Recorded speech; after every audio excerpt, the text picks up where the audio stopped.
వాస్తవంగానమ్మా ఇప్పుడు చంద్రబాబు నాయుడు గారి యొక్క ఆలోచన ఏంటంటే ప్రజల్ని కన్ఫ్యూజ్ చేసేస్తే ఇప్పుడు నేను చెప్పిన అంశాలు ఇందులో ఉన్నాయా లేవో చెప్పండి. నేను కన్ఫ్యూజ్ అవన్నీ వద్దు, చంద్రబాబు నాయుడు పేరు వద్దు, చంద్రబాబు నాయుడు పేరు వద్దు, బీజేపీ పేరు వద్దు, అట్లా కాదు, చంద్రబాబు నాయుడు గారి పేరు వద్దు, బీజేపీ పేరు వద్దు. నేను చెప్పిన అంశాలు ఆ చట్టంలో ఉన్నాయా లేవో చెప్పండి, అది మాత్రం మాట్లాడదాం. కాదు, బీజేపీ పేరు వద్దు, చంద్రబాబు నాయుడు పేరు వద్దు అంటున్నారు. నిజంగా కూడా తెలుగుదేశమును ఇప్పుడు బీజేపీ అది ప్రతిపాదించి కాదండి, పార్టీల పేరు వద్దండి. మీ చట్టం గురించి మాట్లాడుతున్నాం కదా. చట్టంలో నేను పొందుపరిచిన మీ చట్టంలో అంశాలు ఉన్నవి, ఈ అంశాలు ఉన్నాయా లేవో చెప్పండి. కాలేదన్నారు. మహారాష్ట్రలో ఇంప్లిమెంట్ చేస్తారు లేదా? అది ఎక్కడ చేస్తున్నారు?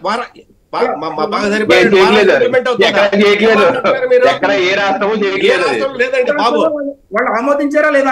రాష్ట్రంలో ఇంప్లిమెంట్ కావడం లేదండి. డ్రాఫ్ట్ మాత్రం రూపొందించారు, వాళ్ళు కూడా మహారాష్ట్ర వాళ్ళ చట్టం కూడా చేయలేదు. అది డ్రాఫ్ట్ మాత్రమే. 18 రాష్ట్రాలు డ్రాఫ్ట్ ను తీసుకున్నాయి. ఆ రకంగా మీరు చేసుకోండి. ఏ రాష్ట్రం వచ్చి చట్టం చేయలేదు, అది మీరే చెప్పారు. మీ పేపర్లోనే ఉంది, దేశంలో ఎక్కడా లేని మేమే చేసామని మీ పేపర్లో రాసుకున్నారు. మీ పేపర్లో రాసుకున్నారు చూడండి. అట్లా కాదమ్మా, ఒకటే మాట దానికి కట్టుబడే ఉన్నారు వాళ్ళు. మేము తీసుకొచ్చినాము తప్పేం లేదు అనేది. అది కాదమ్మా, నేను మాట్లాడుతున్నా. ఇప్పుడు బీజేపీ తెలుగుదేశం పార్టీ గురించి పక్కన పెట్టేద్దాం. నేను చెప్పిన అంశాలు చట్టంలో ఉన్నాయా లేవా అవి మాత్రం చెప్పండి ఆయన్ని. అంటే ఎంఆర్ఓ గాని, ఆర్డీఓ గాని, సబ్ కలెక్టర్ గాని, జాయింట్ కలెక్టర్ గాని, కలెక్టర్ గాని, వీళ్ళెవరు సివిల్ కోర్ట్స్ కానీ వీళ్ళెవరు ఇంటర్ఫీరెన్స్ అవడానికి లేదు. ఒక ప్రైవేట్ మాఫియా వచ్చి కూర్చుంటది, వాళ్ళు మాత్రమే చేస్తారు. ఆ ప్రైవేట్ గా వచ్చి కూర్చుంటే వాళ్ళు డిసిగ్నేటెడ్ చేయలేదు అన్నది ఆ చట్టంలో ఉందా లేదా చెప్పండి, నేను చూపిస్తా. మీరే అన్నారు ముసాయిదా అని, ఇంకా చట్టం ఫుల్ ప్లేట్ చట్టంలో. ఇప్పుడు చెప్పిన అంశం నిరూపించడానికి నా దగ్గర డాక్యుమెంట్ ఉంది, ఆయన దగ్గర ఉందా డాక్యుమెంట్? అనేక రకాలైన అజయ్ గారు, నా దగ్గర చట్టం ఉందండి, నా దగ్గర చట్టం ఉంది అజయ్ గారు. దీనిలో మీకు చదివి వినిపిస్తాను, దీక్షలు ఎవరైనా వెరిఫై చేసుకోండి. సెక్షన్ 16(1) లో ఏమన్నంటే application for revision should not be file to high court. Revision only for revision, not for appeal.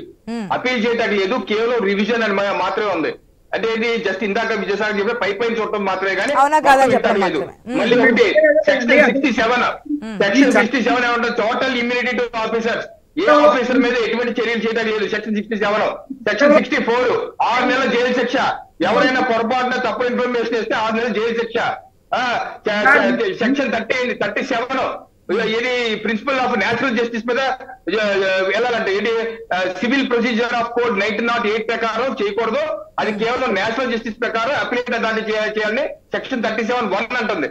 So ఇలాంటి తప్పుడు దానిలో ఇంకోటి సజ్జల రామకృష్ణ కింద వరకు ఎవరు చెప్తున్నారు, ఏం చెప్తున్నారు, గ్యారంటీ ఉంది, ఇన్సూరెన్స్ ఇస్తాము, తేడా వస్తే ఇన్సూరెన్స్ అన్నారు. ఇన్సూరెన్స్ ఏం లేదు రాజశేఖర్ ఈ చట్టంలో. మేము ఇన్సూరెన్స్ ఇస్తాము, మీకు డబ్బులు పే చేస్తారు అయితే అన్నది ఏమి లేదు. ఇక్కడ లేని విషయాలు చెప్తున్నారు వీళ్ళందరూ. మోరవర్ ఇందులో ఇంకొక భయంకరమైనటువంటి విషయం ఇచ్చాము. నాగేశ్వరరావు ఒక్క నిమిషం. మోరవర్ ఇందులో భయంకరమైనటువంటి విషయం ఒకటి ఉంది చట్టంలో. వాళ్ళు చెప్తున్నదే చట్టంలో పొందుపరిచిందే. ఏంటంటే ఒకవేళ ఏదైనా డిస్ప్యూట్ వస్తే ప్రభుత్వమే ఫస్ట్ అప్లికెంట్ అంట. అంటే దీన్ని బట్టి అర్థం చేసుకోండి. అంటే ఇప్పుడు నా ఆస్తి నాది ఉంది, లేదా నాగేశ్వరరావు గారికి నాకేం డిస్ప్యూట్ వచ్చింది, ఆయన కోర్టుకు వెళ్ళొచ్చు, ఆయనకు అధికారం ఉంది, నాకు అధికారం ఉంది కోర్టుకు వెళ్ళడానికి. కానీ డిస్ప్యూట్ వస్తే ఆయన వెళ్ళడానికి లేదు, నేను వెళ్ళడానికి లేదు. దానికి జవాబుదారీ ప్రభుత్వం తీసుకుంటదంట. ప్రభుత్వం ప్రైవేట్ ఆస్తికి ఎట్లా తీసుకుంటది? ఏం అధికారం ఉంది? ఏం అధికారం ఉంది తెలుసుకుందాం. నాగేశ్వరరావు గారు సమయం ఇద్దాం. ప్రభుత్వానికి ఏం అధికారం? నాగేశ్వరరావు గారు సమయం ఇద్దాం.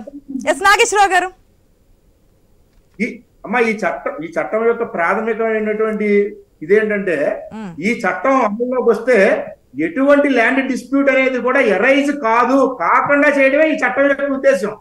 జనరల్ గా ప్రతి ఒక్క భూమికి కూడా 100% కోట్లు ఉన్నాయి కదండి. వస్తే కోట్లు ఉన్నాయి కదా, వస్తే కోట్లు ఉన్నాయి కదా. మాట్లాడుతా నాగేశ్వరరావు గారు మాట్లాడుతాను. వస్తే కోట్లు ఉన్నాయి, మీ వల్ల అయితే సపరేట్ గా only civil disputes, land disputes చేయడానికి సపరేట్ గా కోర్టుకు సంఖ్య పెంచండి, కోర్టు సివిల్ జడ్జి సంఖ్య పెంచండి. అదే తప్ప మీరు ఒక అనాథరైజ్డ్ పీపుల్ తీసుకొని వచ్చేసి సిస్టమ్ లో ఇంపోజ్ చేస్తారంటే ఎట్లా అవుతుంది? అంటే భారత రాజ్యాంగం మూల సిద్ధాంతానికి ఎక్కడ ఇది దీనికి వ్యతిరేకం కాదంటారా? మీ వల్ల అయితే కోర్టులు పెట్టండి, మండల్ కోర్ట్స్ పెట్టండి. మీరు మీ వల్ల అయితే మండల్ కోర్ట్స్ పెట్టండి. 2 years సివిల్ డిస్ప్యూట్ ని రివైజ్ చేయడానికి లేకపోతే సివిల్ డిస్ప్యూట్స్ ని కంక్లూడ్ చేయడానికి అవసరమైతే మండల్ కోర్ట్స్ పెట్టండి మీరు. విద్యాసాగర్ ఒక్క నిమిషం, సమయం లేదు కాబట్టి ఒకసారి నాగేశ్వరరావు గారి దగ్గర క్లారిటీ తీసుకుందాం. మీరు అడిగిన చాలా ప్రశ్నలకు సమాధానం చెప్పాలి కాబట్టి ప్లీజ్ ఒక్క నిమిషం విద్యాసాగర్ గారు. నాగేశ్వరరావు గారు ఏం జరుగుతుంది ఇంకా ఇదేంటంటే వాస్తవంగా ఈ చట్టం అమల్లోకి వస్తేనమ్మా ఇప్పుడు ఏదైతే ల్యాండ్ సర్వే పూర్తిగా జరిగిందో 100% భూ యజమానులు ఎవరు అనేది రికగ్నైజ్ కాపాడుతుంది. ఎప్పుడైతే అది రికగ్నైజ్ కాబడిందో అంటే ఇప్పుడు మాకు కాదా, మా ప్రాపర్టీ మాది కాదా అంటే ఇప్పుడు అట్లా కాదండి నాగేశ్వరరావు గారు. ఇప్పుడు నా పేరు మీద ఉన్న భూమి ఇప్పుడు నాది కాదా? అట్లా కాదండి నాగేశ్వరరావు గారు. ఇప్పుడు నా పేరు మీద ఉన్న భూమి నాది కాదా అంటున్నా. మా నాయన పేరు మీద ఉన్న భూమి మా నాయనది కాదా? మా తాత పేరు మీద భూమి మాది కాదు. ఇప్పుడైతే మీరు ఇస్తేనే మాది అవుతుందా? అది కాదండి. ఇప్పుడు నా పేరు మీదనో లేదంటే ఆ రవికిరణ్ పేరు మీదనో లేకపోతే లక్ష్మణ్ గారి పేరు మీద ఉన్న ప్రాపర్టీ వాళ్ళది కాదని మీరు చెప్పదలుచుకున్నారా? అంటే మీరు ఇప్పుడు ఇస్తేనే మాది అవుతుందా? మీరు ఆథరైజ్ చేస్తే మాది అవుతుందా? మీరు ఆథరైజ్ చేయకపోతే మాది కాదా? సార్ నేను అదే చెప్పబోతున్నా. మీరు ఒక్క నిమిషం నాకు టైం ఇస్తే నేను చెప్తా. మళ్ళీ మీరు ఇంటర్ఫియర్ అయితే నేనేం చేస్తా? నేను అనేది ఏంటంటే ఇప్పటి వరకు ఇప్పుడు మనకు భూమి ఉంది. మన భూమి మీద ఎవరైనా వేరే ఇంకొక టైటిల్ దాడు అంటే వేరే రిజిస్ట్రేషన్ అయ్యి ఇప్పుడు కోర్టులు ఉన్నాయి కదా అంటున్నాం మేము. కోర్టులు ఉన్నాయి కదా. కాదండి అట్లా కాదండి, దానికి కోర్టు ఉంది కదా, న్యాయ వ్యవస్థ ఉంది కదా.